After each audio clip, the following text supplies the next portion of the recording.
परीक्षा बोर्ड का chapter first का प्रश्न नंबर 6 का न्यूमेरिकल पोर्शन में से हम ये क्वेश्चन ले रहे हैं। और क्या क्वेश्चन है, पहले मैं क्वेश्चन पढ़ देता हूं। इसमें मैंने ये डायग्राम में पहले बना लिया है कि क्वेश्चन क्या है। तो कोई दो बिंदु आवेश है, कोई दो बिंदु आवेश है जिसमें एक बिंदु आवेश का मान 2 गुणा 10⁻⁷ कूलम है और दूसरे बिंदु आवेश का मान है 3 गुणा 10⁻⁷ कूलम।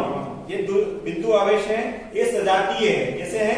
सजातीय है, मतलब ये भी धनात्मक है और ये भी धनात्मक है। एक चीज हमें समझ में आ गया है, दो आवेश है और वो कैसे हो, सजातीय हो, तो उनके बीच में प्रतिकर्षण का बल लगेगा।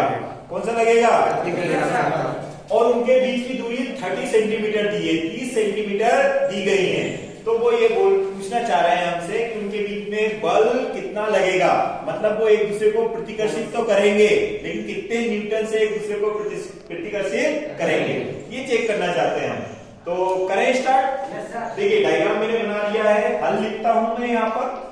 अब मैं सबसे पहले तो ये कॉन्सेप्ट मैंने बना लिया, लेकिन मुझे देखना पड़ेगा कि सारी फिजिकल क्वांटिटी जो मुझे दी गई है वो एसआई यूनिट में है या नहीं है।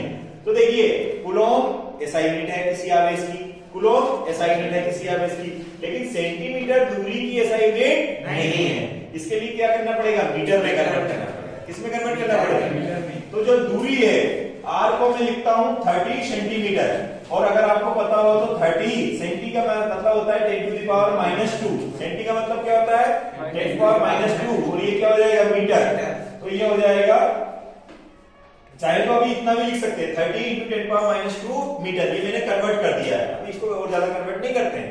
अब डायरेक्ट फॉर्मूला की बात कर लें तो ये बराबर क्या होता है? 1/4πε0 Q1 Q2/r² है या नहीं? Yes sir. ओके, 1/4πε0 का मान होता है 9 गुणा 10⁹ ये होता है 1/4πε0 का मान। Q1 का मान मेरे पास कितना है? 2 गुणा 10⁻⁷, और Q2 का मान कितना है? 3 गुणा 10⁻⁷ डिवाइडेड बाय R का मान मेरे पास कितना है? 30 × 10⁻² मीटर। तो क्या लिखेंगे? 30 × 10⁻², लेकिन इसकी घात कितनी है? 2, तो ये 2 घात लिखूंगा। अब आगे सॉल्व करता हूं, आगे इधर थोड़ा सा कर लीजिएगा कैमरे को, तो हम इधर लिख लेते हैं।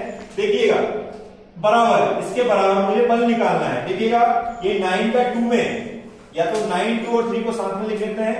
9 गुणा या 9 × 2 × 3। अब देखो 10⁻9, 10⁻⁻7, 10⁻⁻7, तो -7 जोड़ेंगे तो -14 हो जाएगा, -14, और -14 में से कितना माइनस करना पड़ेगा? मतलब 9 को तो 5 बचेगा। तो ये 10⁻⁻ कितना बचेगा बेटा? 5 बचेगा कि नहीं? हाँ, डिवाइडेड बाय 30⁻2, ये 30⁻2 हो जाएगा।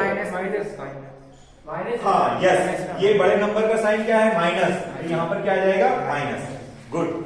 अब यहाँ देखिए 30⁻2 मतलब 3 का स्क्वायर कितना होता है? 9, और 2 बार 0 आएगा, और ये 10⁻⁻ कितना हो जाएगा? -4। कितना हो जाएगा? -4। अब देखिएगा ये कैंसिल हो जाएगा, 9 एकम 9, 9 एकम 9, यहाँ कितना बचा? 100 बचा है, और 2 एकम 2, और 100 का आधा कितना बचेगा? और अब इसको देखते हैं, तो ये 3 गुणा ये ऊपर ये इसको 50 लिख देता हूं एक बार, और ये 10⁻ कितना हो जाएगा? -5 और +4 हो जाएगा, मतलब 10⁻ कितना हो जाएगा? -1 होगा कि नहीं? अब देखिए ये -1 हो गया। अब अगर इसको मैं लिखूं तो ये 3/5 आ जाएगा, और ये 5 गुणा 10 लिख सकता हूं, 10⁻1 है, और 1 ऊपर जाएगा तो -1 हो जाएगा, तो ये 10⁻ कितना हो गया? -2। लेकिन ये कितना आ रहा है? 3/5। कितना आ रहा है? 3/5, मतलब 3 का भाग दे, 3 में भाग देना है 0.6। कितना आ रहा है? 0.6 × 10⁻⁻2। समझ में आया? लेकिन ये स्टैंडर्ड फॉर्म नहीं होता है। क्या नहीं होता है? इसलिए हम इसको डेसिमल को हमेशा कोई नॉन जीरो के बाद लगाते हैं। फिजिक्स में न्यूमेरिकल का आंसर लिखने का सही तरीका ये होता है कि डेसिमल को आप नॉन जीरो के बाद लगाओ। किसके बाद लगाओ? जबकि यहाँ जीरो के बाद आ रहा है, तो हम इसको डेसिमल को इधर शिफ्ट करेंगे।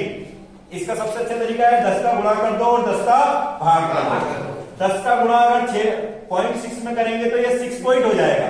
कितना हो जाएगा? 6.0 और ये 10 की घात +1 ऊपर जाएगा और 10 की घात -1 हो जाएगा और -2 और -1 कितना हो जाएगा? -3 और ये आ जाएगा न्यूटन। तो एक दूसरे से वो कितने बल से प्रतिकर्षण कर रहे हैं? 6 गुणा 10 की घात -3 न्यूटन। आई होप सही है। Okay, thank you.